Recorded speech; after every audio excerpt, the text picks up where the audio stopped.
We kindle this flame as a symbol of our gathering.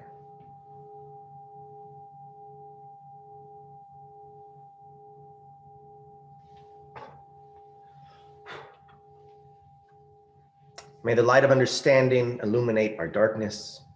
May the warmth of sharing bring us peace. Oh my God, it is so beautiful outside today. I'm glad that you're with us, and I hope that the sun continues throughout the day so that you don't spend the beautiful hours in here in front of your screen. You could always come back, of course, but it's nice to have you here. Happy Easter. I'm the Rev Ron Phares, and this is North Shore Unitarian Congregation's Easter Sunday service for the year 2021. And I have to admit that this is a little awkward. It's a pretty important day on the liturgical calendar, and it's just not the same without you here. Easter always presents a challenging engagement for our diverse theology as Unitarian Universalists, but that's the kind of challenge that as a minister I relish. So while today is not for me what it is for my Christian colleagues, it remains a high holiday from the standpoint of tradition, if nothing else. And in Unitarian Universalist congregations, these traditional inherited holidays have a flavor that's unique to each community. For instance, the one Christmas that I was able to do with you all was unlike any I'd ever attended as a UU, and I loved it. But nearing the end of my second year with you all, that has gone by both incredibly quickly and thanks to the global pandemic, it's been about 5 years in one. But at any rate, it's actually almost only 2.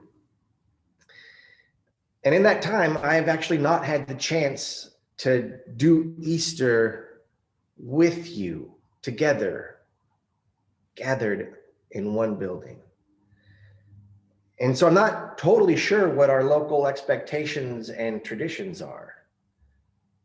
And even as we embrace the resurrective themes of this holiday, themes that stretch across many traditions, I am all too aware of that loss and all the losses that it stands for, the little and the literal deaths that we have endured this past year. But even as the numbers surge, there is hope on the horizon. Much as COVID spread and unfortunately continues to spread, so now too does the vaccine, and it feels in that same way, and somewhat mysteriously declared here and there on my Facebook feed. And so there's hope, and it's a hope that resonates with Easter. Christians have this interesting bit of salvation theology that's, of course, centered on this time of year. It boils down to a little phrase, the now and not yet. On the one hand, Jesus and the promised land and all that is always and ever an anticipation. And they've been waiting for it for over 2,000 years. And there's actually a certain point of view in which keeping it as an anticipation is actually effective and desired. But at the same time, it's also a state of being. It exists right now to the devout. It is now and not yet. So that's not an exact match, but it does remind me a bit about our experience right now vis-a-vis COVID and the vaccine, and our hope to begin our lives again soon. Now and not yet. Renewal is coming, but do we have to wait to embrace it? Yes and no. And that begs the question, what regeneration are we hoping for? What regeneration are we engaging in now? Not only when, but now. Now, given that this Sunday is Easter, with its themes of renewal and cyclical or spiritual life, resurrection and return, etc. And given that we are soon to emerge, one hopes, from COVID times, what are you looking to resurrect? What new life are you hoping to build? It's not yet, but also it's now. So to help us move forward on that question, I've asked our Service Associate, Leslie Gibbons, if she could take a crack at that question. What is it that she's hoping to regenerate? Leslie.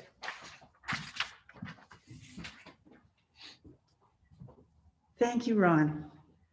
And good morning, everyone, and a good Easter to you all.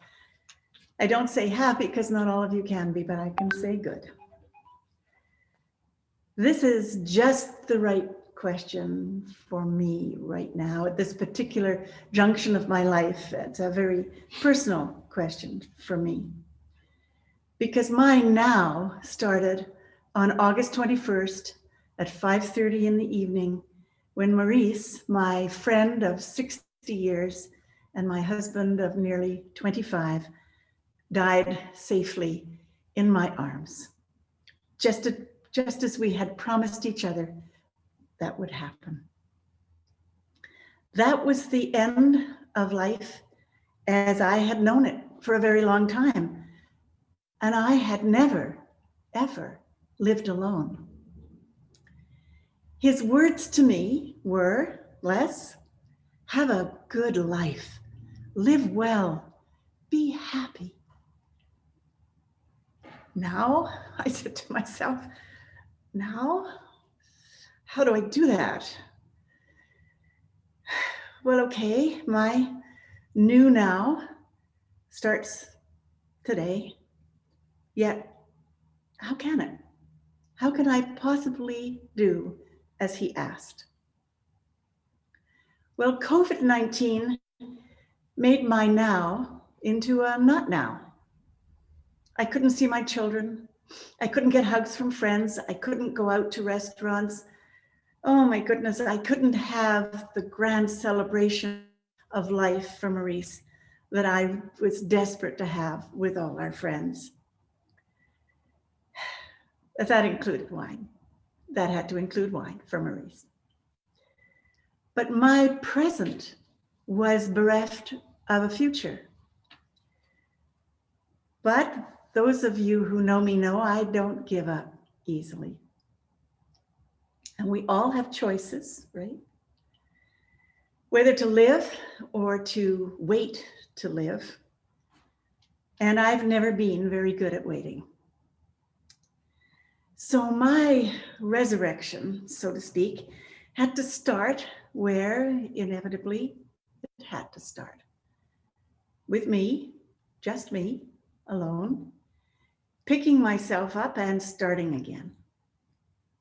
I can start from the ground up. I've done it before. And I'm not really alone, not really. I have family, I have all of you. And thanks to Zoom, I can see you all. And how many times have we all had to start again? Find a new life, find a new love, find a new home, a new country, find new confidence, find courage, find a new path for our life. For some, it's just in little ways, and for others, tragedy or loss forces us really to start again, and then to start again, and maybe even to start again. But how? Well, for me, it was One thing was to start to do new things. I started to paint, which is conquering a huge fear for me because anything I draw looks like a stick figure. I started to do old things in different ways. I have dinner at noon, for example. I cook only what I want to eat, and I eat it whenever I feel like it. I talk to myself when I need to make a decision, and yes, I've become that little old lady you see on the street talking to herself. I've made my not now a now. Step by step, day by day. My future, oddly enough, means looking back at my old self to find my new self. What I want for the future, I'm doing now. I would really like to read you a very short poem by Derek Walcott. It says it all, and it resonates with me. When I first read it, it made me teary. Now, this is his advice, and this is my experience. The time will come when, with elation, you will greet yourself arriving at your own door, in your own mirror, and each will smile at the other's welcome and say, sit here, eat. You will love again the stranger who was yourself. Give wine, give bread, give back your heart to itself, to the stranger who has loved you all your life, whom you ignored for another, who knows you by heart. Take down the love letters from the bookshelf, the photographs, the desperate notes. Peel your own image from the mirror. Sit and feast on your life. Thank you, Maurice. And now please join me, sit up from your chair over our first hymn, Turn the World Around.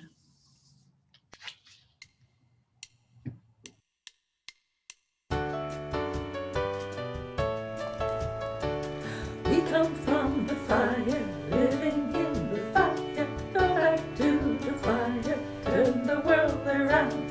We come from the water, living in the water, go back to the water, turn the world around. Whoa, so is life, ah, so is life. Whoa, so is life, ah, so is life. Do you know who I am? Do we want I know? Do we know you are? Do we know we one another? Lately, do we one another know who we are?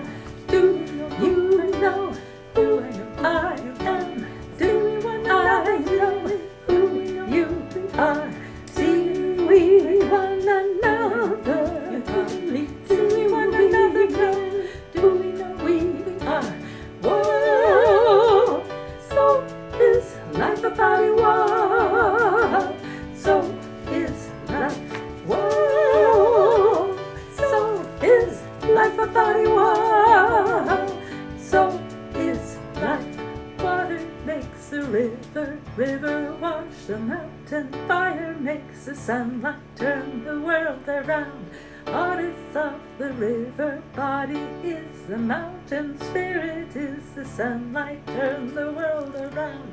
Whoa, so is life a body war. So is life.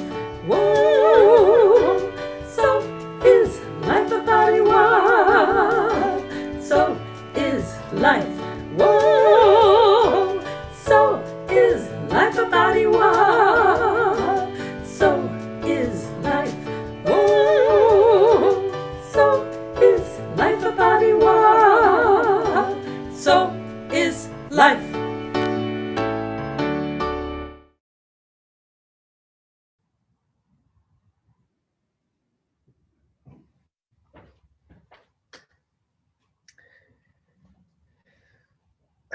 So today is our day to be assured. To be assured by new life or life returned. It's a day to celebrate life's persistence, life's indomitability.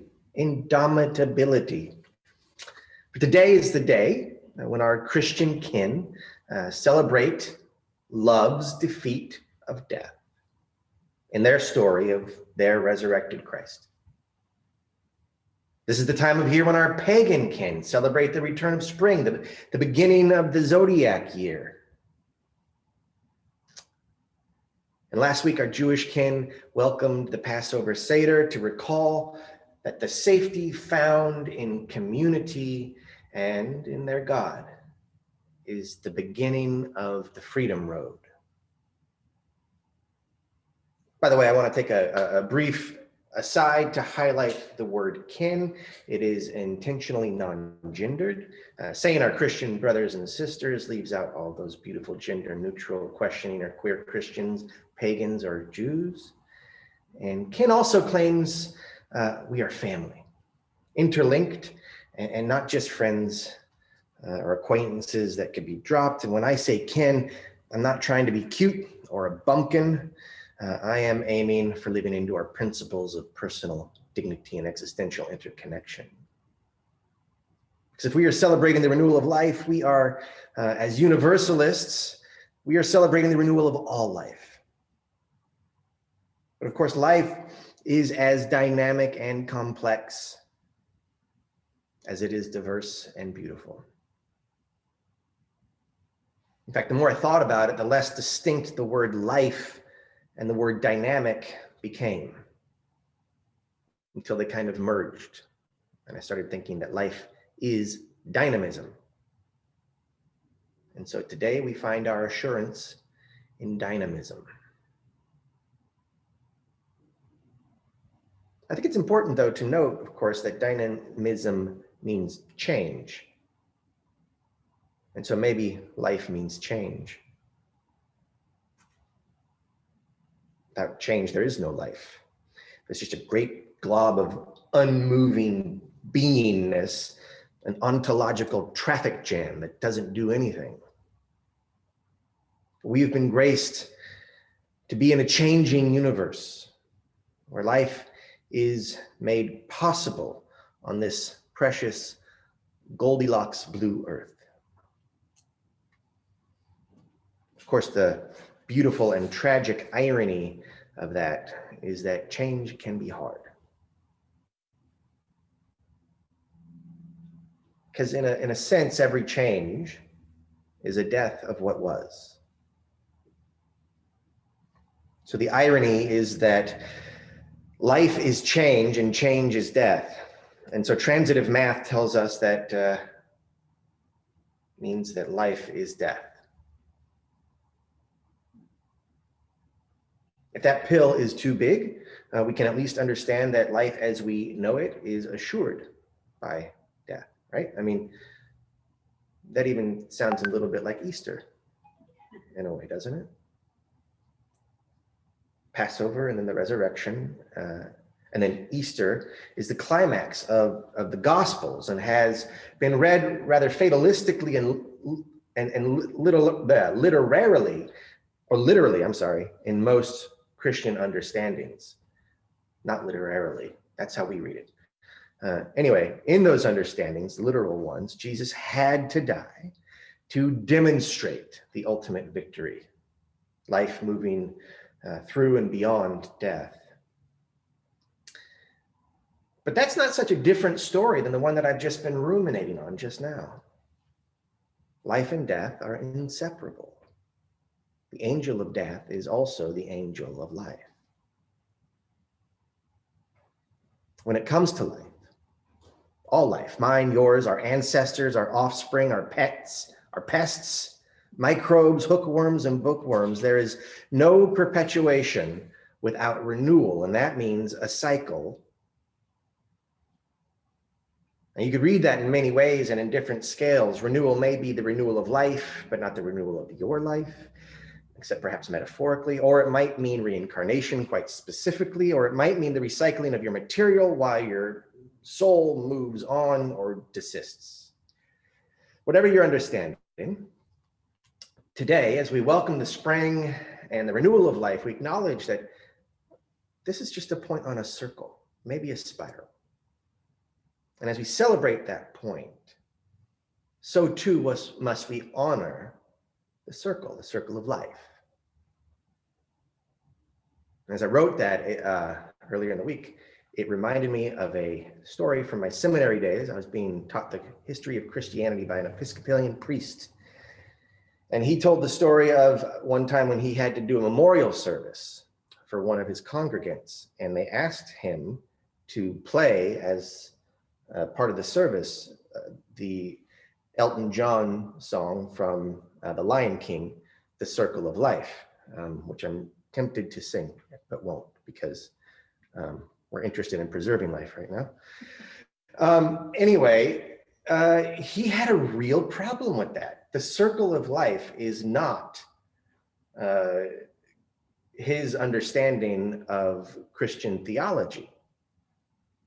In his understanding, you die and then you're reunited with God.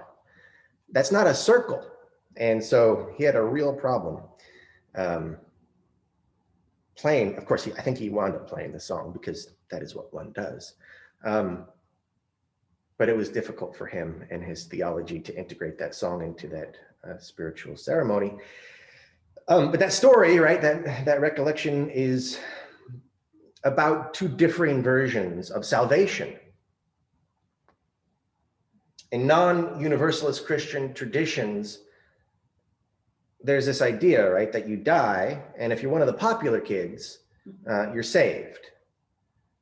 That's the end. No circle or cycle. Salvation is the end of the game. Of course, that's not our idea of salvation, I don't think. Our idea of salvation has evolved over the centuries and has its roots in our universalist heritage. You see, the universalists came along and said, salvation is not just for the cool kids, it's for everyone.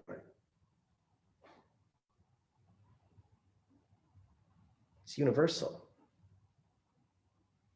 Hence the name Universalists. What's more, as the Universalists evolved into an ever less dogmatic tradition, they were able to be open-minded. So instead of only being about the afterlife, salvation widened in scope to be about all life, present life.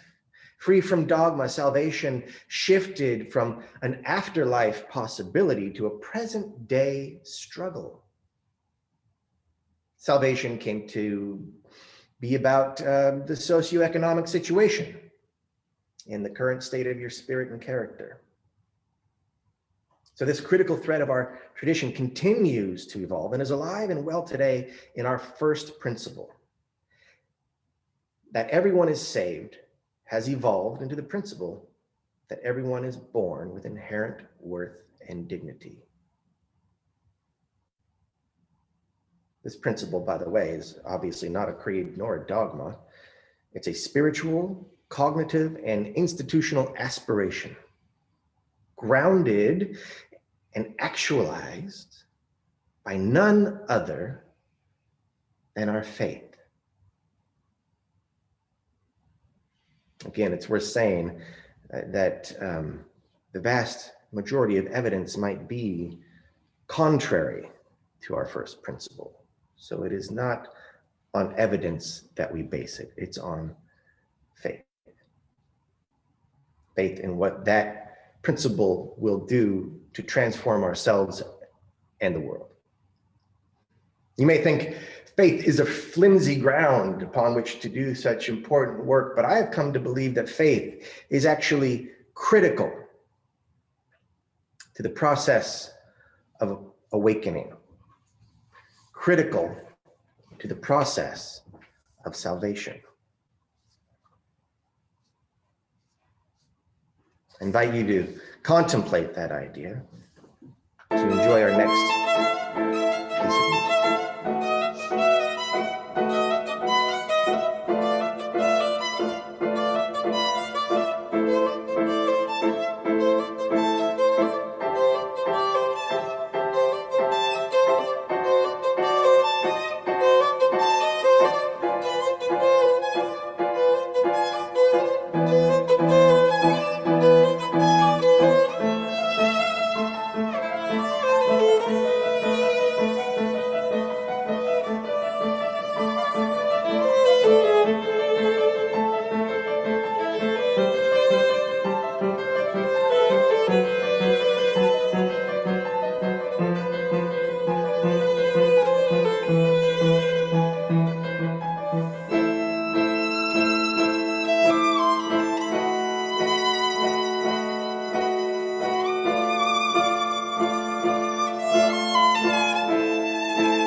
To say faith is critical to the process of salvation in a Unitarian setting is so deliciously hackles raising, I just can't resist it.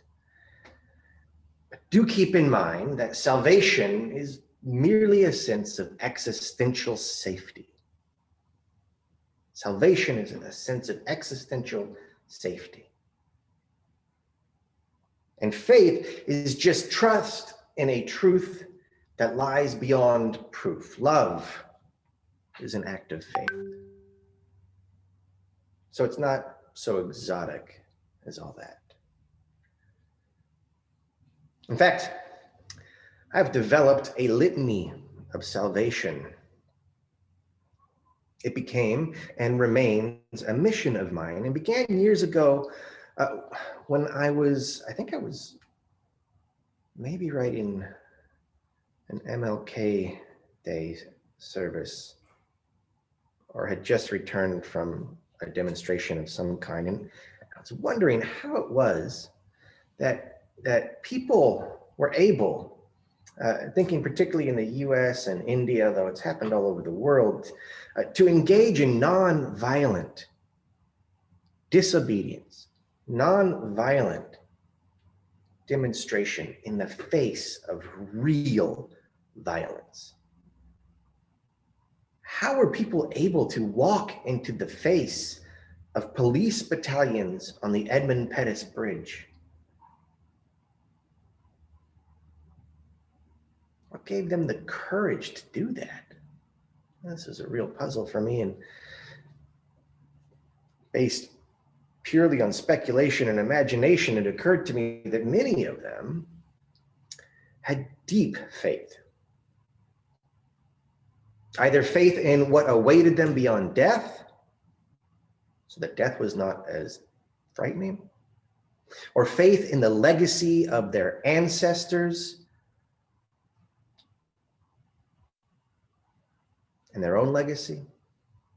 And both of those are kind of faith in salvation of a sort, or at least their faith that delivers salvation, that sense of existential safety, the not yet in the now. And that led me to believe that salvation had something to do with being freed from fear. And fear, of course, is the supercharge to reactivity. And so then the rest of this litany just kind of spilled out from there. So in honor of Oestra and Passover and the Easter palimpsest, I give to you my litany of salvation. Here it is.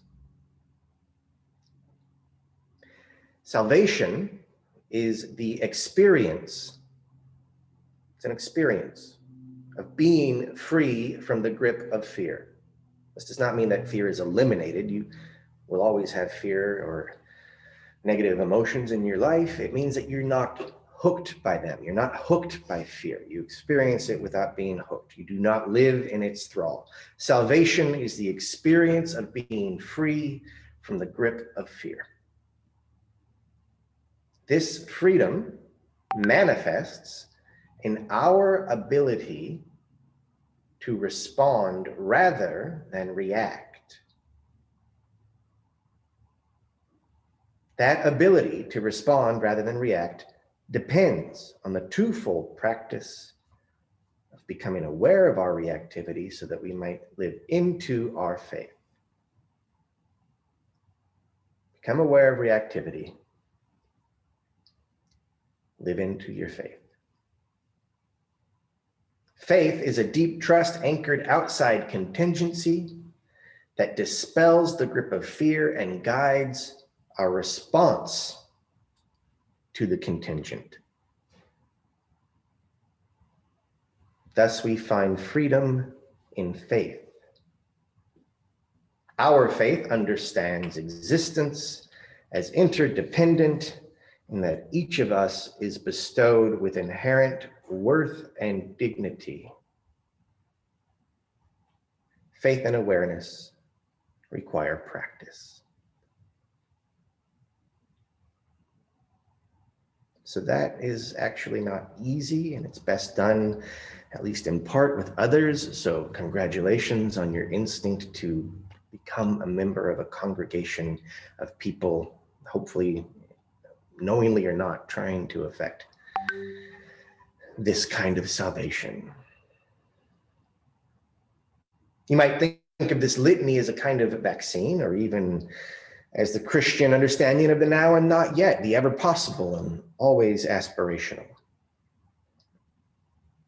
And given that Christianity is one of our sources, its story, our story, is informed by, of course, the story of Easter, the story of Christ's resurrection, and what that says about life and death and salvation. And our story also comes from the older traditions of the earth that celebrate the wheel of the year and the cyclicality and indomitability of life itself. And so today we find assurance in the spring, in the Easter story, in the promises that they instill in us, that we will tell them again next year and in years to come. In this way, this assurance is conveyed by faith. Faith in the years to come. And we Unitarians celebrate not the resurrection of a person, but the dissemination of a radical kind of personhood, filled with a fear-dispelling worth and dignity, living into the understanding that we are interdependent. I am of thee, you are of me. A spiritual vaccination. Today we celebrate the renewing power of life that flows through our hearts and is embodied in our faith. Our faith. Our story housed in our bodies and in this institution that our bodies build. As an institution, this is a gathering of dignitaries of the Spirit. Perpetuation of that dignity. This place, what you have built, is a perpetuation of that dignity. A house whose duration is assured by our commitment and whose view is unto the generations. So we here plug in to a kind of being big enough to encompass a larger swath of all the cycles. Here, as the north turns again to spring, here in this country who needs our love so badly, here on this planet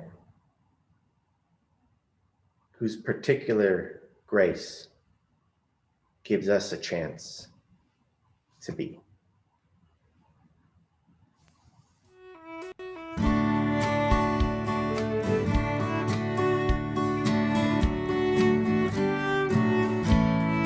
There is a path in Gilead to make the wounded whole. There is a path in Gilead to heal the saints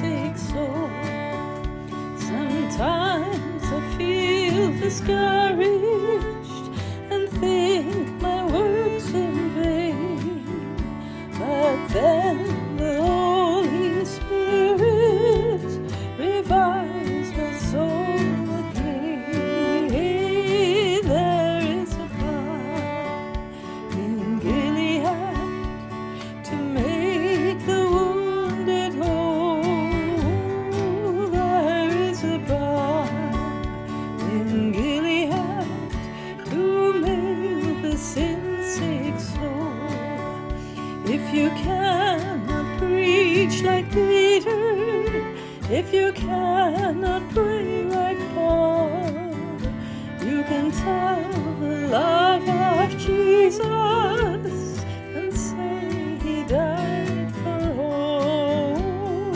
There is a blood in Gilead to make the wounded whole. There is a blood in Gilead to heal the sin-sick soul.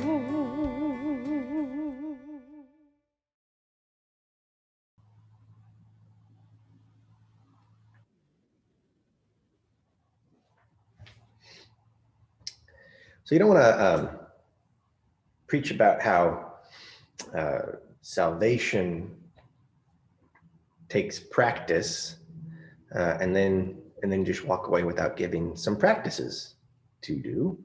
So for our prayer today, we'll just do a very, very simple meditation, and it's supposed to be simple because, right, the first step is becoming aware of your reactivity. When you can do that, you can stop it, right? And in that moment, you have the opportunity for freedom. Reminds me of I'm going to paraphrase that Viktor Frankl quote about between what impulse or impact and response is the opportunity for freedom. So that's what we're going to practice today. But before we practice that, first of all, just get yourself comfortable. Find yourself in a position that doesn't draw your attention to your position. And it helps, I think, to begin any meditation with gratitude. It helps to begin everything with gratitude. So we say, Sun, thank you for your light. Thank you for your energy. Thank you for your opportunity, your warmth. Thank you for your food. Say, Earth, thank you for our bodies. Thank you for being a body, for holding us all together. And water, we thank you for life, being the medium in which life arose. And air, we thank you for our breath, for the way that you connect us to one another as you touch us all. We thank you, say thank you to this place, this beautiful land that for generations and generations has been the homeland of the Tsleil-Waututh and Squamish peoples. Particularly lovely today as the sun is out, flowers are coming up, the trees are in bud, and promise is in the air. Thank you.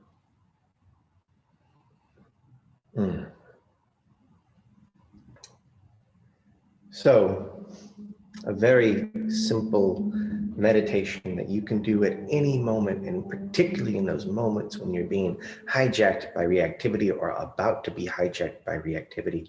And of course, it helps to practice this when you're not, so that when it comes time to do it, you have it ready at hand. It's very simple. You breathe in for 4 counts. You hold your breath for 4 counts. And you breathe out for 4 counts. You do that 4 times just to make it square or something. So, breathe in.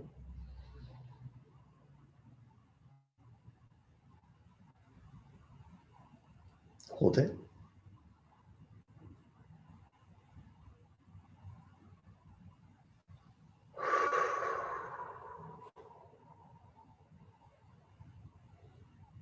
Breathe in.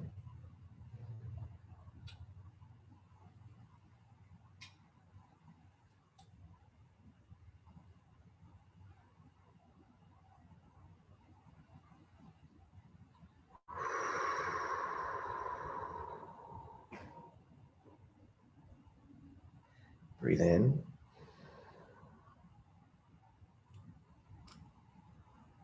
Hold it.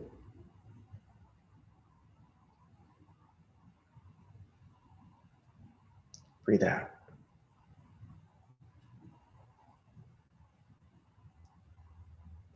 Breathe in.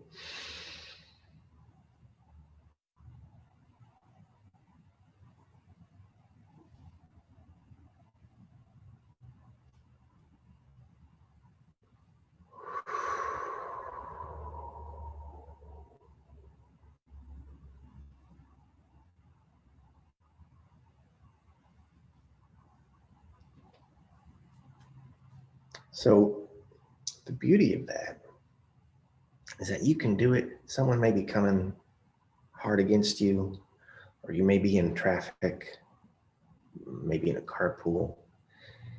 Feel your anxiety going up. Your fear gets hooked. Your reactivity gets engaged. You can do that, and nobody really needs to know. I mean, you don't need to call a timeout. You can just do that any old time, and it seems, sounds, looks like you're thinking, considering. And that in and of itself might diffuse a few situations. Just giving yourself time. But of course, the does some things both physically and mentally, you might say spiritually. So it works on multiple levels. And it is a good practice to help you prepare for your own salvation. And so we say amen, amen, amen.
We are the North Shore Unitarian Church, and our mission is to empower people to live with depth, meaning, and purpose. If this is one of your first times participating in our Sunday service, well, we'd love for you to say hi. You can do that in the comments section. You'll find a warm welcome. In this community, we celebrate people from all walks of life. No matter how you experience the sacred, no matter who you love, we hope you feel welcome here. We're a busy congregation with a lot going on despite COVID. So please read your weekly bulletin. And if you haven't already subscribed to the bulletin, you can do that by using the link on our website or by contacting our office. Also, I want to mention that all information can be found on our website, and the website is updated during the week. There are a few things, however, that I'd like to bring your attention to this morning. There will be no youth group tonight due to the Easter holiday. And our outreach recipient for this month is the Edible Garden Project. Now, it's a North Shore nonprofit that helps bring local fruits and vegetables to the plates of low-income individuals and families. They grow all their produce from seed, and they donate to various community partners. In 2020, they donated over 4,000 pounds of French fresh produce. So they grow, they share, and they teach. So to donate to the Edible Garden Project, you can text the dollar amount, and I will say the number, but you can also get it from our bulletin or our website. And it's 604-200-3443. 604-200-3443. Or you can send an e-transfer. So full instructions are provided in our bulletin. Today's featured art is Chameleon by Jennifer Ann Damery. Thank you, Jennifer. And thank you all for your participation in all our activities and for your generosity. We hope that you found this morning's service meaningful and that you'll join us again. Now I will return to Ron to extinguish our flame.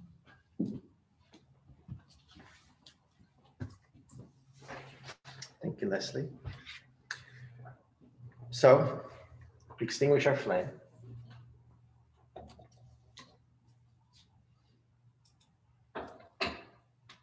We carry with us the light of vision and the warmth of hope. The world asks us to live with depth, meaning, and purpose. We go forth with courage and love. And now, wherever you are, I invite you to rise in body or spirit to receive the benediction. As we leave this sacred time and place that we have created together, that we've built through this institution that we support and participate in, let us take its values with us into the world. Let's enjoy the beautiful sunshine. Let those rays come through our skin and into our souls and shine out of our hearts. In the spirit of renewal, be assured we'll be together again. We're with each other now. So now and not yet applies to us as well. Go in peace, and let's go singing.